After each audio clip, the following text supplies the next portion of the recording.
fellow who was a bit drunk, and the two chaps out of Morecambe and Wise were there.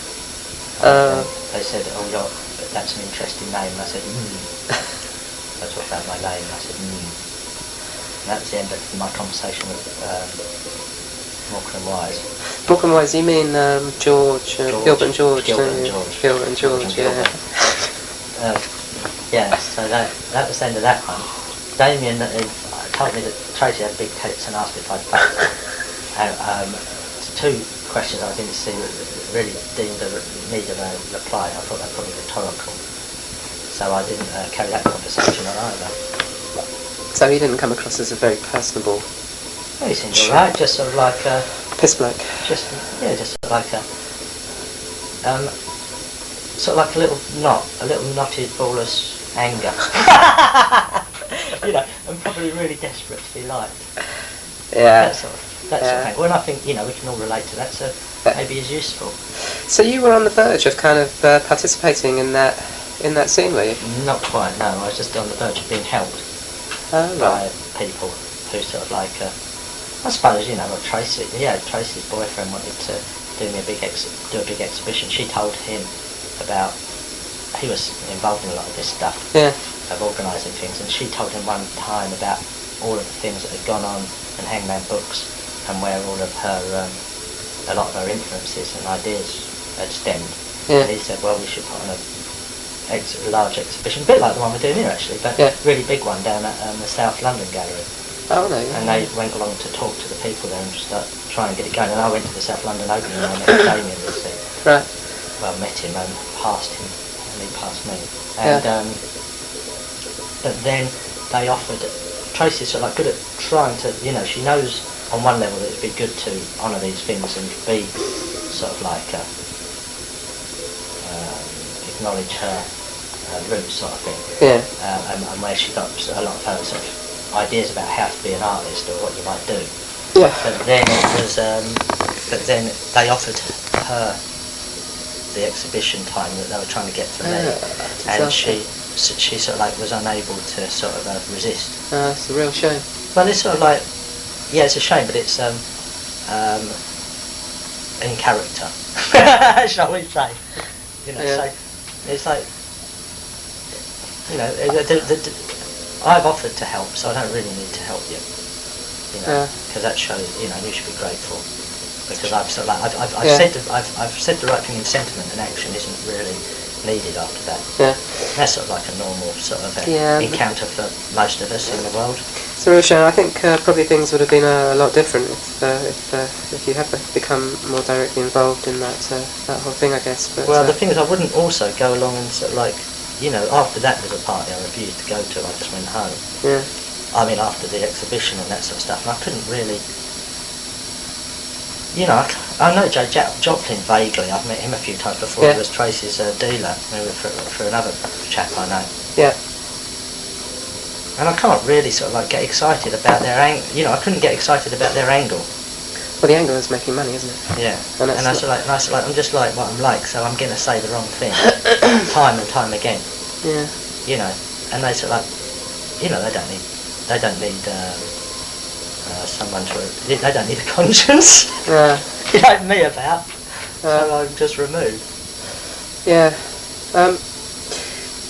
This kind of outsider idea. I mean, not idea. I suppose reality. Where does it come from? Is it through choice, through things that you look at, or is it something in you? Is it genes? I'm not sure. It might be sort of like put in there a bit. It might be sort of my sort of. It could be my experience of all my encounters of education and authority. Have you had a tough time with education and authority? Yeah, they've tried to. Well, I didn't want to go to school in the first place. Really, very, very, very strongly, and fought against it tooth and nail. And I had to actually be dragged into the building. This is at the age of 11? 5. 5? Yeah. So, wow. And I sort of like didn't like it at all. I sort of got on with it a bit then, once I was dragged in there a few times and made to stay in the room. And then, but then I tried to learn to read and write, but I found it very difficult. And then when I was about, and then there was a lot of pressure from my brother's sort of like quite academically bright and I'm not. Right. And there was a lot of very nasty comparisons made by my father between me and my brother. Right. And this big thing that I couldn't read and write. And there was a lot of, I was sort of like, I was singled out for attack a lot. And then my father left home, and then I was sort of like, when I was about 7, and then I was sexually abused when I was about 9, not by a teacher at school, but by a person who is a teacher. And I sort of like wet the bed up until I was sort of like 12. I still didn't read and write properly. And I was obviously sort of like, I certainly didn't feel as stupid as everyone told me I was. I didn't feel particularly dim. And then I wasn't allowed to go to art school because I had no qualifications, and they tried to throw me out of secondary school early, so I couldn't do my O-level art, and they did actually throw me out at Easter, so I wouldn't be able to sit one O-level I was doing, which was art. Right. I just walked back in on the day that the art exam was taken and sat it. Right. Without this tutor. We had at my school we had a proctor. They brought in someone called a proctor, which is a teacher in charge of discipline. And he was a very rough school. And then I went into the dockyard because I applied to go to art school, and they said you've got no qualifications, we won't look at your work. I went into the dockyard, and I finally I did all these drawings, and I got into a London art school, showed them my drawings, and they accepted me on the drawings on what they used to call a genius clause when I was 17. And then I wasn't allowed to go there because it was in London, because the local authority wouldn't give me a grant. They made me go to this art school that wouldn't look at my work previously. And I was made to go there under this genius clause, and after 2 weeks I'd decided I wasn't a genius, I was the worst student they'd ever had, and I was put on probation, and had to attend every 2 weeks to see if I was going to be expelled. What college is this? Medway College of Art, it was called then. Right. And at the end of the year they wouldn't recommend me to go on to another course, so I again applied independently to St Martin's, and I got accepted onto the painting course, and I went there. And I thought I was going to meet artists when I went to these art colleges, but no one was interested in art, everyone was interested in careers. And there was no painters hardly at Medway. And then when I finally got to I got out of the dockyard to this, so I worked in the dockyard for 6 months. And then I went up to St Martin's, and they were all doing abstract expressionist stuff, sort of big piss-coloured canvases. Yeah.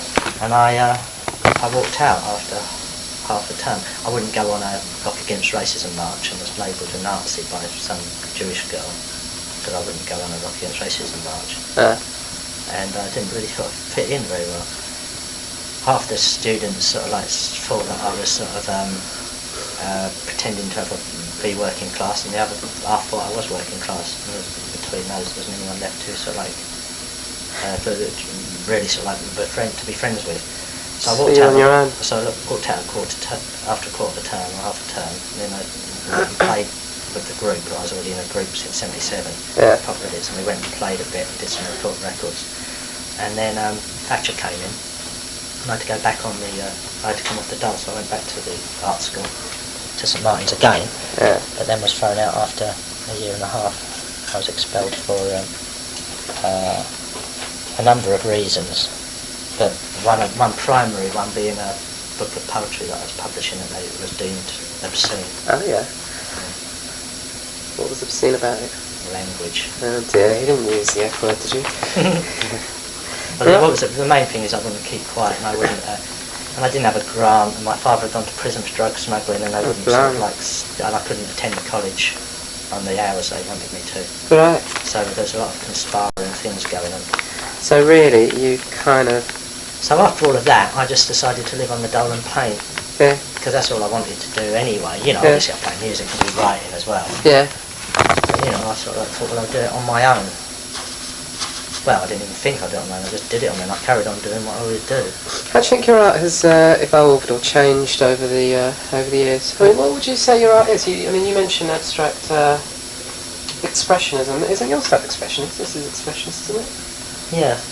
I think expression is a nice thing. I suppose some abstract expressionism might be alright. I just find it a little bit. I don't understand abstract paintings apart from as decorations to match sofas in offices. Right. I mean, maybe it had some relevance once, but I don't know what that relevance is now. I know that it's the most tame type of art there is. Right. It might have been, it might have pushed the boundary at one time, but now if you want to sell paintings, you better do it abstract, because no one's going to put anything with any, no one's going to put a picture of your mother in an office. Right, but you're aiming for a sense of reality, a sense of your interpretation of reality. Is that what it? No, I don't aim for anything. I just do it. There's no. So there's no kind of style or genre that you find yourself part of. I just find things that I think look good and seem to convey things to me. The same as in when I listen to music or that, and I think I'll do that. So I just sort of like find things that seem to convey, feel that they're probably right. Right. What kind of stuff do you like looking at then these days? Do you like any new stuff? I don't look at stuff really, and I never have done. I do sometimes. When I say, I've never. I mean, one of the reasons I didn't like my art school because I wouldn't go to galleries or exhibitions because I find them boring. You do? Yeah. I mean, it's because I don't like crowds, and I don't like looking at lots of stuff in one go. Right. I like looking in. I look in a book. I like looking in a book sometimes. Yeah. And if I go into a gallery, I look at 2 or 3 things and then leave. Right. And I'll go very quickly. Because it made. Well, I went to exhibitions when I was young. I went to a couple in London, and I always used to get a headache and very tired. Yeah. It made me feel like my legs hurt. Right. Walking around London and looking at galleries. Yeah. I found it sort of bit tedious. Dull. A bit. Yeah. And they don't look very good in galleries, their paintings anyway. It's that whole kind of white wall thing, do you think, or not? Yeah, the light's not very nice, and the air's not very nice, and the crowds aren't very nice, and the journey's not very nice. It's all a bit of a letdown, so it's best to sort of like, walk in the country, find out more about art. So are you going to try and kind of circumnavigate some of those dislikes in your own exhibition coming up? I did tell them that they said to me they were going to paint the walls, and I said, right, you could paint them 2 colours rather than 1 then. Yeah. So make it a bit like a home, if you're going to, but I'm not that bothered. I mean, other people don't mind that sort of thing, so they can have it. People think I say these things that it's a directive for everyone else, whereas it's just what I think. Yeah. I mean, I don't mind it. You don't want the world shaped in your own image? Not really. I mean, my world, yeah, but not theirs. They can do what they want. I just sort of like think that they're wrong. And I think it doesn't hurt having one person disagree. Yeah, sure. Apparently it does. It's a danger to democracy. Or fascism, whatever we've got. Yeah. Do you kind of interest yourself in mainstream politics at all? I mean, the reason I ask is the aquarium people. I mean, speaking to one of them, he felt that the aquarium. He wanted to contribute something to some sort of current of opposition to globalization or capitalism. I mean, do you feel as though you're kind of part of that current, part of that strain? Do you feel in opposition to that? Do you know what I'm talking about? Yeah, I do. I'm just trying to think about it.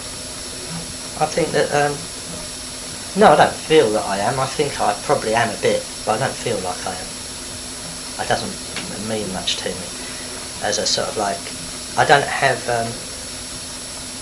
I'm not very good at sort of like, I don't respond to things in that sort of way. I just sort of like, it's what I feel like when they wanted me to go on a Rock Against Racism march. Yeah. I just thought, well, there's going to be loads of people there and they're going to go and try and find a load of other people they disagree with and have a punch up, and I don't want to be there. Yeah. Because I'm not interested. Yeah. You know, when they said when I was in punk rock, they said there's a right to work march be going on, and I said, well, where's I want to go on the right not to work march. Yeah. You know, I don't blame you. I think that's pretty good. And I could put up. It's funny, you know, that was the last time I did deal with crowds. Was when I was 17, going to punk rock shows. And we have crowds come see us sometimes, but it makes me feel uneasy. Being kind of on stage in front of. No, I don't mind being on stage. I prefer being on stage. Because you're separate from the crazies. Yeah, and you can sort of like you can clock where the exit is. Yeah. You're coming across as a bit paranoid here, but no, not at all. I mean, I've played in loads of places where you sort of like I'm serious. I mean, I've been played in place in Japan where you're it's about 200 capacity with 400 people in it, underground, with the exit at the opposite exit at the opposite end of the building you're in, which you can't light a match in because the air, you've been in clubs where you can't light a match because there's not enough oxygen. Yeah. And there's that many people between you and the stairway out, and I sort of I don't know if that's paranoid. I just look at it and I think, well, I don't like it. Yeah, no, it doesn't sound too good. I want to know, You want to know you can get out and keep on moving.